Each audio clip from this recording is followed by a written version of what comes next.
Mathimugam prime நேயர்களுக்கு வணக்கம். இந்த பொன்னான நாளுக்கு தான் இத்தனை நாள் வந்து எல்லாரும் காத்திருந்தோம்.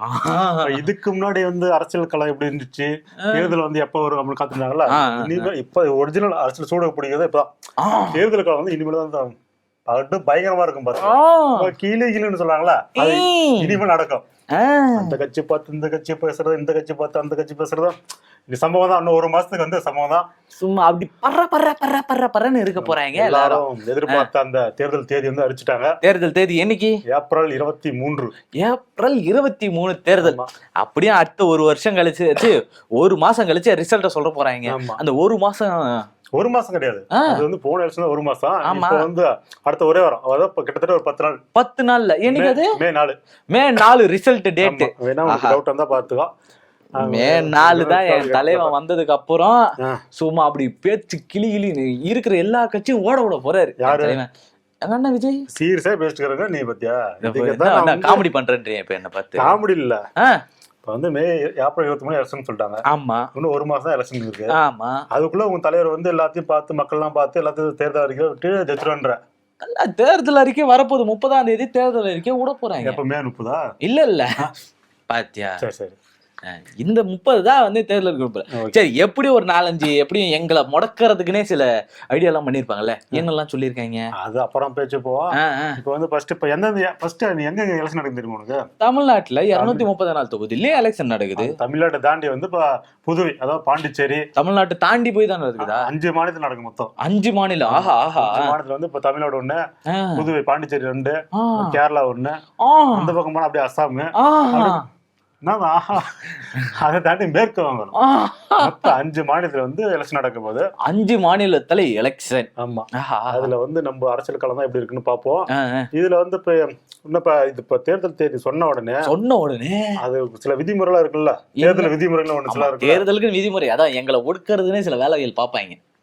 ஆரம்பிச்சிட்டான். இந்த மாதிரி தேர்தல் விதிமுறை ஒண்ணு இருக்கும்ல, அதுல வந்து என்னன்னாவா, நீங்க வந்து இப்ப அரசு நலத்திட்ட உதவி செய்யணும்னு இப்ப கவர்மெண்ட் ஆபீஸ்ல வந்து போர்டு போட்டுருவாங்களா, அதெல்லாம் வந்து எடுத்துடணும். அப்புறம் வந்து மக்களுக்கு நலத்திட்ட உதவி தாண்டி இப்ப சில போஸ்டர் எல்லாம் இருக்குல்ல. இப்ப வந்து அரசு அதிகாரிகள் இருப்பாங்க, அவங்க வந்து இடம் மாற்றம் பண்ணுவாங்க. பாத்தியா, இந்த இடத்துல அந்த இடத்துக்கு போட்டு அது மாதிரி மாற்றக்கூடாது, மாற்றக்கூடாது, நிறைய சொல்லிருக்காங்க. இதுல வேற என்னென்ன சொல்லிருக்காங்க பாக்கட்டுமா? அப்புறம் இந்த விளம்பர பேனர் அடிக்க கூடாது. அதுவும் இந்த அரசாங்க திட்டங்கள் சார்ந்த பேனர்கள் அதுவும் அடிக்கக்கூடாது. வேற என்ன சோறு விளம்பரங்கள் இருக்கக்கூடாது. எல்லாத்தையும் பெயிண்ட் அடிச்சு கழிச்சு விட்டுருவாங்க. இப்ப எலெக்ஷன் டேட் சொன்னோம்ல. ஆமா, வேட்புமனு இருக்கும்ல. வேட்புமனு. ஆமா, வேட்புமனு போட்டாதான் அவங்க எம்எல்ஏ ஆவாங்க. அந்த எம்எல்ஏ எல்லாம் சேர்ந்து ஒரு முதல்வரை. அது எப்ப பாத்தீங்கன்னா 30ஆம் தேதி. ஓ, எந்த 30? இப்ப 30, இந்த வாரம் 30ஆம் தேதி வர 30 வேட்புமனு தாக்கல் பண்றது ஸ்டார்ட் பண்றோம். அப்ப என் தலைவர் நேரத்துக்கு ரெடி ஆயிருப்பாங்களே 10 பேருக்கு மேல. 10,000 பேர் கூட ரெடி ஆகட்டும். அது வந்து எப்ப முடியுது அப்படின்னா இப்ப 1 ஹவர்ல ரெடி ஆயிடுவாங்க 10,000 பேர். ஜாலிதான். வேட்புமனு தாக்கல் வந்து எப்ப முடியுது அப்படின்னு பாத்தீங்கன்னா 6ஆம் தேதி. ஏப்ரல் 6ஆம் தேதியே முடிச்சு விட்டுறாங்க.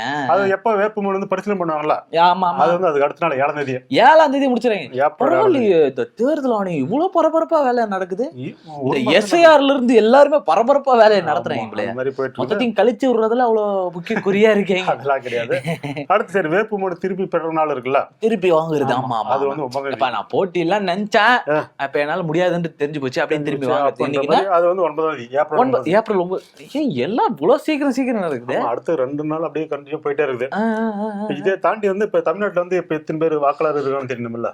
தமிழ்நாட்டுல ஆமா ஒரு குறிப்பிட்ட அளவு வாக்காளர்கள் இருக்காங்க. 234 தொகுதி இருக்கு. ஓகே, இப்ப எத்தனை வாக்காளர் இருக்காங்க நமக்கு தெரியும். 8 கோடி மக்கள்ல எத்தனை வாக்காளர்கள்? இப்ப வந்து 5.67 கோடி. 5.67 கோடி. அப்ப 3 கோடி பேர் வாக்கு இல்ல. அப்படி வச்சு இந்த 3 கோடி பேரும் எங்க அண்ணன் பின்னாடி சுத்தி நிக்கிறாங்க. சுத்தி அண்ணங்கிட்டே வந்தாரு. ஆமா, 3 கோடி பேர் டேட் சொல்லிட்டாங்க, சீரியஸா போயிட்டு இருந்தா நீ சுத்தி கொண்டுட்டு தான் வர. 3 கோடி வாக்காளர்களை வச்சுக்கிறது எவ்வளவு பெரிய விஷயம் தெரியுமா? பெரிய விஷயம். பட் ஆனா ஓட்டு இல்லையா அவங்களுக்கு தான். நம்மளாம் பேசக்கூடாது இருக்குது. அதே மாதிரி வந்து இப்ப தேர்தல் வந்து முடிகிறதே வந்து பாத்தீங்கன்னா, நீ எந்த ஒரு தேர்தல புதிய திட்டங்கள் இருக்குதுன்னு சொல்றாங்க. புதிய திட்டங்கள் அது வந்து எதுவுமே அறிவிக்க கூடாது, செயல்படுத்தவே கூடாது. அதுக்குதான் என் தலைவர் முன்னாடி யாரு எதிர் தலைவர் சூழ்ச்சி பண்ணிக்கிறார். என்ன 5000 முன்னாடி எதுக்கு போட்டாரு? ஓ இதுக்குதானா? இதுக்குதான் இப்ப எதுவும் போட விட மாட்டாங்கல்ல. அதே மாதிரி வந்து அரசு விழாக்கெல்லாம் நடத்தக்கூடாது, அரசு விழாவே நடத்தக்கூடாது. ஆமா அதான் எல்லாத்தையும் நடத்தி முடிச்சிட்டாங்களே. அது நடத்தி முடிச்சிட்டாங்க. பட் இனிமேல் இது நடத்தக்கூடாது. இன்னையில இருந்து தேதி அறிவிச்சிட்டாங்கல்ல, இன்னில இருந்து திமுக ஆட்சி கிடையாதுன்றீங்க. கிட்டத்தட்ட அப்படிதான் நிலைமை. சொல்ல போனா இப்ப ஐயா ஸ்டாலின் ஐயாவோட இதெல்லாம் இருக்கும்ல, முதலமைச்சர் இதெல்லாம் இருக்குல்ல, அதெல்லாம் எடுக்க ஆரம்பிச்சுட்டாங்க. இனிமேல் வந்து எல்லா இடத்துல ரைடு இருக்கும். ரைடு பிடிச்சிருவாங்க. எங்க போனாலும் தேர்தல் வந்து பறக்கும் படை வந்து தீவிரம் செயல்படும். காசு குறிப்பிட்ட அளவு மேல நீ காசு செட் பண்ணா காரணம் இத்தனை நாளா வந்து இந்த கூட்டணி, ஒரு பெரிய கூட்டணி, இந்திய கூட்டணி ஒரு கூட்டணி இருக்குல்ல, அது நிக்கிறதுக்கான காரணம் என்ன நீயே சொல்லு. அவங்க தரமெல்லாம் கிடையாது. நான் இல்ல, என் பலன் இல்ல, என் டேலண்ட் இல்ல, எல்லாம் ride ride ride ride ride ride ride ride ride அப்படிதான் ஃபுல்லா ரைடுலயே ஓட போகுது. எலெக்ஷன் முடிக்கிறதையும் வந்து நீ குறிப்பிட்ட தொகைக்கு மேல காசு எடுத்துட்டு போனேன்னா உன்னை வந்து கேள்வி கேட்பாங்க. ஆமா, ரோட்ல எவனும் மூட்டை எடுத்துன்னு போக கூடாது. காய்கறி மூட்டையா இருக்கும், பிரிச்சு பார்த்தா மொத்தம் காய்கறி தான் இருக்கும். அது பிடிச்சி கேள்வி கேட்பாங்க. எதுக்கு காசு எடுத்துட்டு போற, தேர்தலுக்கா இல்ல ஓட்டு காசு தர, அந்த குறிப்பிட்ட அமௌண்ட்டுக்கு மேலதான் போகும். கணக்காட்டுனா நீ கணக்காட்டிட்டு எடுத்து போலாம். அது மாதிரி இப்போ அந்த பேங்க் ஏடிஎம்ல காசு வைக்கிறதுக்கு எடுத்துன்னு போவாங்கல்ல, அது வந்து அவங்களையும் புடிச்சிருவாங்க. ரூல்ஸ் இருக்குல்ல அதுக்கும். அது வண்டி பார்த்தாலும் தெரியுமில்ல, எல்லாமே ப்ராப்பர் இது இருக்குல்ல. அந்த வண்டி எனக்கு அந்த வண்டியில இவங்க பணத்தை பட்டுவாடா பண்ணா டாக்குமெண்ட் இருக்குல்ல, டாக்குமெண்ட் இல்லாம நீ போனா நீ கணக்கு கேட்கலாம். இது டாக்குமெண்ட் கணக்குக்கா? அதான் நம்ம இதுல வந்து இந்த போலி டாக்குமெண்ட்லாம் ரெடியே பண்ண மாட்டாங்க. அது மாதிரி ஒண்ணு இருக்குது. ரெண்டாவது என்ன சொல்றாங்க, வந்து தனிநபர் வந்து தாக்கி பேசக்கூடாது. தனிநபர் தாக்கி பேச, கட்சியை பத்தியோ கட்சியோட கொள்கையை பத்தியும் பேசலாம். பட் ஆனா ஒரு தனிநபரோ ஒரு தனி கட்சி தலைவரை பத்தியோ நீ தவறுதலா வந்து பேசக்கூடாது. இப்ப எடப்பாடிய பத்தி ஸ்டாலின் அவர்கள் 10 தோல்வி பழனிசாமி அப்படின்னு பேசக்கூடாது. அப்படி பேசக்கூடாது மாதிரி சொல்லியிருக்காங்க. அப்புறம் ஸ்டாலின் சார் இந்த இதெல்லாம் வந்து இப்ப பேசக்கூடாது. எங்க அண்ணன் உங்க அண்ணா சுத்தி வந்து அங்கதான் எங்க அண்ணனை முடக்கிற வேலையை தான் நீங்க பாத்துக்கிறீங்க. அது மாதிரி வந்து இப்ப தேர்தல் ஆணையம் வந்து ஸ்ட்ரிக்டா சொல்லி வச்சு டிவில விளம்பரம் போடுவாங்கல்ல, அது எல்லாத்துலயும் பாத்தீங்கன்னா ஒண்ணுத்துல வந்து ஸ்டாலின் பல்ட்டி அச்சுன்னு இருப்பாரு, ஒண்ணுத்துல பாத்தீங்கன்னா எடப்பாடி குப்புறக்கு போறன்னு இருப்பாரு. எலெக்ஷன் டேட் இது சொல்றாங்க, ரிசல்ட் சொல்றாங்க, அன்னைக்குதான் வந்து ஒருத்தர் வந்து வழுக்குமாறு வருவாங்க. அன்னைக்கு உள்ள ஆடினே இருப்பாங்க, ஆடினே போட்டுனே இருப்பாங்க. தீவிரமா வந்து எல்லாம் இவங்க இந்த திட்டத்தை பத்தி எல்லாரும் அனௌன்ஸ் பண்ணிருவாங்க. அந்த திட்டத்தை பத்தி பாராட்டி குறை சொல்லி இவங்க இந்த திட்டத்தை பத்தி இவரு என்னெல்லாம் பண்ணாரு சொன்னால அப்படின்னு சொல்லி இவங்க இந்த விளம்பரம் பண்ணிட்டு இருக்கணும். அதை சொல்ல வந்தேன். ஓ அந்த வருது சொல்லுங்க. இந்த மாதிரி வந்து கடந்த 5 வருஷம் நீங்க என்ன பண்றோம் இவங்க கேட்பாங்க, அதுக்கு முன்னாடி நீங்க என்ன பண்ணீங்க அது மாதிரி கேட்பாங்க. இப்பதான் ஏஐலாம் அதெல்லாம் ஏஐக்கு அட்வான்ஸ் லெவல்ல அந்த அனிமேஷன் பண்றதெல்லாம் பண்ணிருப்பாங்க. நல்லா இருக்கும். அதுக்காக ஒரு ஃபேன்ஸ் இருக்காங்க. நாளா அதுல பார்த்து வளர்த்து வந்தா அது ஃபேன்ஸ். எலெக்ஷன் என்ன போயிட்டு யார் ஜெயிக்கிறான்னு தெரியாது. குழந்தை பொம்மை யாரதே பார்த்துட்டு போவாங்க. அது ஒரு தனியா தொலைக்காட்சினால சூப்பரா பண்ணுவாங்க, பயங்கரமா பண்ணுவாங்க ஒவ்வொரு இதுவும். இன்னும் ஒரு மாசத்துக்கு வந்து கிட்டத்தட்ட வந்து எல்லாருக்குமே வந்து பரபரப்பா இருப்பாங்க, பரபரப்பா இருப்பாங்க. எல்லாரும் 18 மணி 20 மணி மாத்தி வேலை செய்ய போறாங்க. வேற என்ன கூட்டு வந்துக்கிறாங்க. இதை தாண்டி வேற என்னன்னா முக்கியமானதுன்னா இதுதான். முக்கியமானது இதுதான். இப்ப நீ வந்து காசு எடுத்துட்டு போறதா இருக்கட்டும், இல்ல வந்து அரசு விழாக்கு நடத்துறதா இருக்கட்டும், இல்ல வந்து ஒரு உயர் அதிகாரியோ இல்ல வந்து ஒரு அரசு அதிகாரி வந்து மாற்றுறது, இதெல்லாம் வந்து அவங்க கண்டினியூ ஃபாலோ பண்றாங்க அப்படின்னு சொல்லிருக்காங்க. அது தாண்டி வந்து இப்ப நமக்குன்னு இப்ப ஒரு பாதுகாப்பு ராணுவ படை அமைச்சிருப்பாங்கல்ல, அவங்க வந்து எல்லாத்தையும் வாட்ச் பண்ணுவாங்க. எல்லா இடத்துல வந்து சிசிடிவி கேமரா செட் பண்ணி லேடிஸே ராணுவ படை அப்படியா அது வந்து பறக்கம் படைன்னு சொல்லுவோம்ல, அவங்க வந்து எல்லாத்தையும் வாட்ச் பண்ண போறாங்க. இதை தாண்டி வந்து நீ தப்பு பண்ண மாட்டிக்க பாத்துக்கோ. அதை தாண்டி தப்பு பண்ணாத நான் கோட்டை அழிச்சிட்டு போயிட்டா அதுக்கு நீ மாட்டிப்ப, எப்படிதான் அழிக்கும் போது மாட்டிப்ப. சரி எப்படியோ இதெல்லாம் நடந்துச்சு. அது தாண்டி இந்த அரசாங்கம் திறந்து வைத்தார், இந்த இடத்தில் திறந்து வைத்தார், இதையும் மூடிடுவாங்களா? இதெல்லாம் மூடிடுவாங்க. இனிமேல் வந்து அந்த மாதிரி எதுவும் ஓப்பன் பண்ண ஓப்பனே பண்ணக்கூடாது. எக்ஸாம்பிள் பார்த்தா இப்ப இது மாதிரி எலெக்ஷன் டேட் சொல்ல போறாங்க தெரிஞ்சுதா? இப்போ வந்து ஒரு குறிப்பிட்ட ஏரியால வந்து பாத்தீங்கன்னா நைட்டு எல்லாத்தையும் ஓப்பன் பண்ணி வச்சுட்டாங்க. அந்த அரசு நலத்திட்ட உதவிகள்லாம் செஞ்சு பஸ் ஸ்டாண்ட் திறந்து வைக்கிறது, பஸ் ஸ்டாப் திறந்து வைக்கிறது இருக்குல்ல. ஆமா, பஸ் ஸ்டாப் மேம்பாலம் இதெல்லாம் திறந்து வைக்கிறது. அதெல்லாம் வந்து பாத்தீங்கன்னா 2 மணி திறந்து வச்சுட்டாங்க. அது முடிய கட்டி முடியறாங்களே திறந்து வச்சிருவோம் அப்படின்னு திறந்து வச்சுட்டாங்க. முடிக்கிறாங்களா இல்லையோ திறந்து வச்சிருவோம். திறந்து வச்சதுக்கு அப்புறம் நாங்க வேலையை பார்த்துப்போம் அப்படின்ற மாதிரி இருக்காங்க. இதை தாண்டி பாத்தீங்கன்னா வந்து இப்ப ஒரு சைடு இந்த தேர்தல் பரபரப்பா போனோம் இல்லையா, இன்னொரு சைடு இப்ப ஐயா நம்ம விஜய் சார் வந்து டெல்லி போயிருக்காருல்ல. ஆமா, அவர் வந்து இன்னும் ஒரு முடிவு வராம இருக்காரு. இன்னும் முடிவுக்கு வரல அவரு.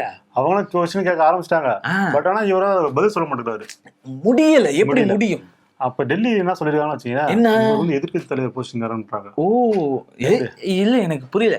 எதிர்கட்சி தலைவர் போஸ்டிங் தராங்களா? ஆமா, இப்ப இது மாதிரி கேள்விப்பட்டிருக்கேன் நீ எங்கேயாவது? நான் இது வரைக்கும் அப்படி கேள்விப்பட்டது. நீ நானும் சேர்ந்து கூட்டணி வைக்கிறோம் வச்சுக்க, 2 பேரும் சேர்ந்து எலெக்ஷன் நிக்கிறோம். இப்ப நான் 2 பேரும் சேர்ந்து ஜெயிக்கும். ஆமா, அப்புறம் நீ எதுக்கு வருவேன்? நீ தனியா வெளியே போயிட்டு அதுக்கப்புறம் ஒரே குழப்பமா இருக்கே. ஐயோ தலை, இவங்க திட்டம் பயங்கரமான திட்டமா இருக்கும் போல, எதிர்கட்சி தலைவரா இருக்கணும். இப்ப இவங்களே கூடி ஜெயிச்சிருவாங்களா? இப்ப இவரு பிரிச்சு எதிர்கட்சி தலைவரா நிக்க வைக்கிறாங்கன்னு வச்சுக்கீங்களேன், அப்ப இவங்க கட்சியை ஒஞ்சு போகுது. என்ன ஐடியா பண்றானுங்க இவனுங்க? அவனோட 2 பேரோட ஓட்டு சேர்ந்துதான் இவங்க ஜெயிக்கிறாங்க. இப்ப அதை பிரிச்சு அவர் எதிர்கட்சி தலைவர் ஆக்குறாங்க. இப்ப இதுல இருந்து வெளியே போனாதான் அவர் எதிர்கட்சி, இல்லன்னா அவர் இது கூட இருக்கிற கூட்டணி ஒண்ணுதான். அப்ப என்னன்னா, முன்னாடி நாம தான் இருக்கணும், நமக்கு ஆப்போசிட் நாம தான் இருக்கணும்.